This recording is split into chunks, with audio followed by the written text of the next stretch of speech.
Well, it's a statement of the bleeding obvious that the response to climate change is not bipartisan policy in Australia, as it is in the UK. And it hasn't been for 18 months, since the coalition turfed out Malcolm Turnbull and replaced him with Tony Abbott.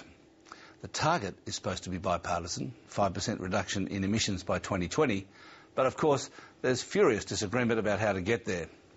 And speaking of fury, this week Mr Turnbull infuriated his party by remarking that actually the coalition's policy is pretty expensive. Its main advantage, he said, is that they can dump it easily. But its main purpose, of course, is to be not an emissions trading scheme. But let's cut to the nub of it. The key purpose of all climate change policies in Australia is to stop burning coal to produce electricity and instead to burn gas. The alternative is nuclear, but that's off the table here, and you can't get enough power from renewables yet. The Greens want to do it by driving the coal generators out of business, by raising their costs through a high carbon price. The Coalition wants to do it by paying them to stop burning coal. The government is somewhere in the middle. Bit of a carbon price, bit of a payment, hoping the generators don't scream too loudly and the Greens let them stay in government.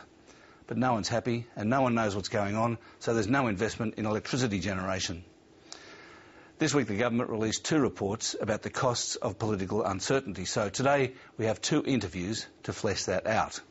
In a moment, David Leach, an analyst with UBS, but first Richard McIndoe, who runs True Energy, owner of the Yallourn power station in the Latrobe Valley. I asked him how he sees the impact of what's happening.